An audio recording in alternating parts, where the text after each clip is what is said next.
पहला प्रॉपर्टी है कि अगर किसी स्क्वायर मैट्रिक्स का इनवर्स एग्जिस्ट कर रहा है, क्योंकि थोड़ी देर हमने पहले देखा कि जरूरी नहीं कि हर एक स्क्वायर मैट्रिक्स का इनवर्स एग्जिस्ट ही करेगा, है ना। एलिमेंट्री ऑपरेशन अप्लाई करते टाइम हमने देखा कि किसी एक रो या एक कॉलम के सारे एलिमेंट जीरो हो जाएं तो उसका इनवर्स एग्जिस्ट नहीं करेगा, है ना।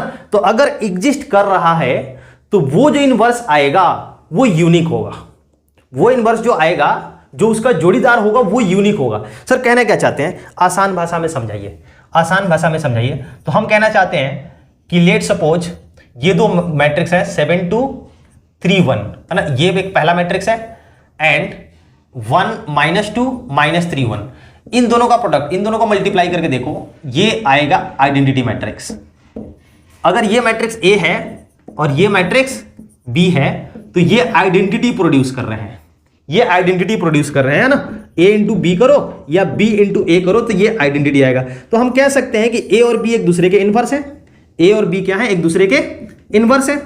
तो हम ये कहना चाहते हैं, हम ये कहना चाहते हैं कि ए का बी के साथ और बी का ए के साथ, है ना, ए का सिर्फ और सिर्फ बी के साथ और बी का सिर्फ और सिर्फ ए के साथ ही मल्टीप्लिकेशन आइडेंटिटी प्रोड्यूस करेगा, किसी तीसरे के साथ ऐसा नहीं हो सकता। ऐसा नहीं कि ए का सी के साथ, ए का सी के साथ। लेट सपोज कॉन्ट्राडिक्टरी मैं लेके चलता हूं कि मान लो let C be another inverse, another inverse of A, मान लेते हैं थोड़ी देर के लिए, फिर देखते हैं क्या होता है। Inverse of A, matrix A, तो क्या होगा, क्या होगा, A C is equal to C A is equal to I आएगा, ऐसा होना चाहिए, है ना।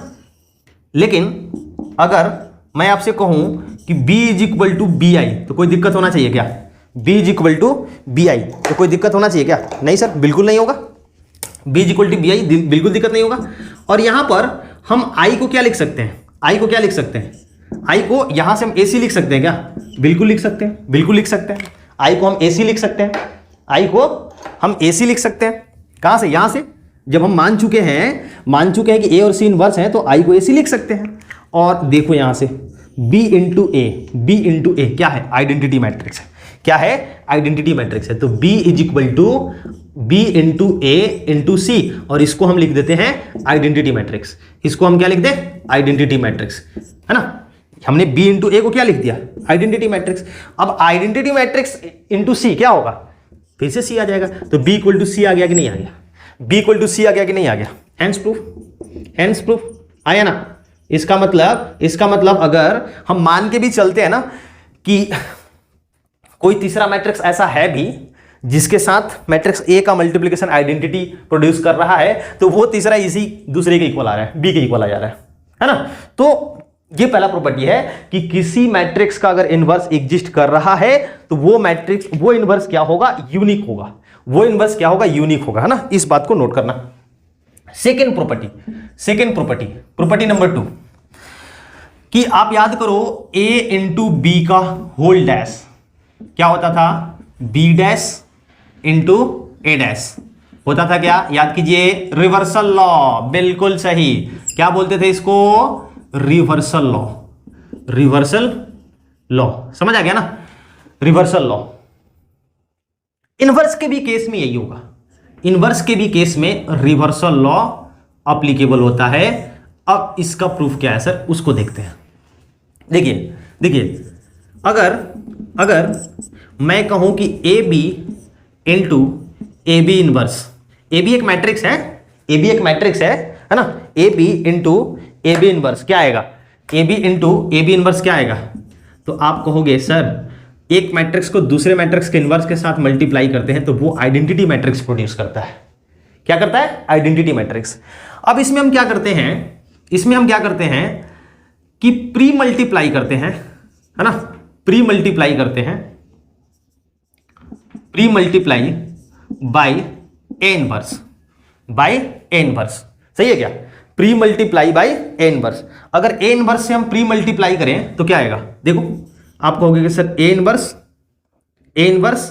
इंटू ए बी, है ना, into A B whole inverse is equal to A inverse into identity matrix, है ना। प्री मल्टीप्लाई दोनों तरफ कर रहे हैं। अब देखिए ये क्या देगा, आप कहोगे सर आई, ये देगा I into B into A B whole inverse is equal to A inverse into I क्या होता है, चलो एक बार लिख लेते हैं, है ना।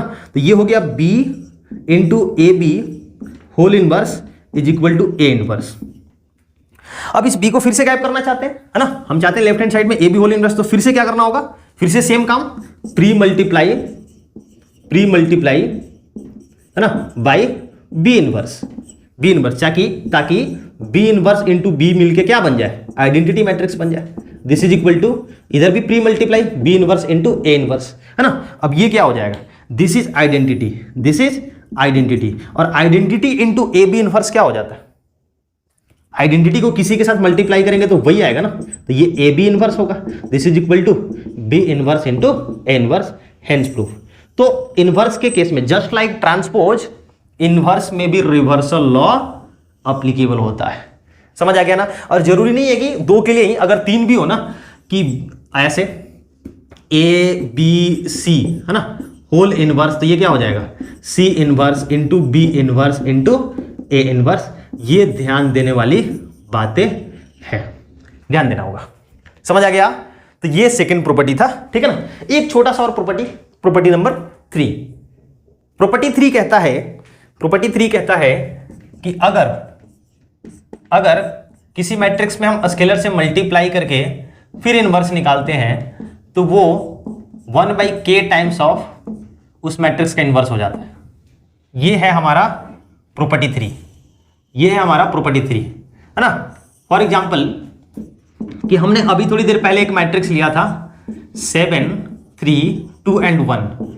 इसका इनवर्स का मतलब मैट्रिक्स भी, इसका जोड़ीदार क्या आया था, किसके साथ मल्टीप्लाई करने से आइडेंटिटी प्रोड्यूस कर रहा था, वो था 1 -3 -2 and 7, यही था ना, है ना। इन दोनों को मल्टीप्लाई करके देखो आइडेंटिटी आएगा। और लेट सपोज कि हम इसमें 3 से मल्टीप्लाई करते हैं, है ना, उसके बाद इसका इनवर्स निकालते हैं, तो ये जो होगा ना 1/3 ऑफ ए इनवर्स के इक्वल होगा। दैट मीन्स यहां से 1/3 ए इनवर्स निकालिए, जो भी आएगा, है ना। तो ये जो होगा 1/3 ए इनवर्स, इसका इनवर्स निकालेंगे तो ये इसके इक्वल आएगा।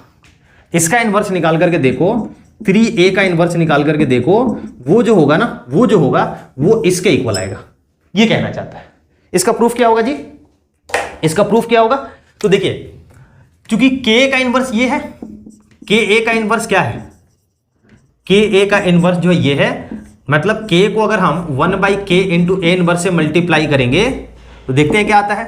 k से k कैंसिल हो जाएगा, तो आएगा एक बार लिख लो, 1/k इंटू 1/k, है ना, इंटू ए इनवर्स, तो ये क्या हो जाएगा 1 इंटू ये क्या हो जाएगा i, this is equal to i, hence proof. मतलब ये दोनों एक दूसरे के क्या है, इनवर्स है। तो मेरे ख्याल से आपको समझ आया होगा इनवर्स वाला पार्ट, है ना।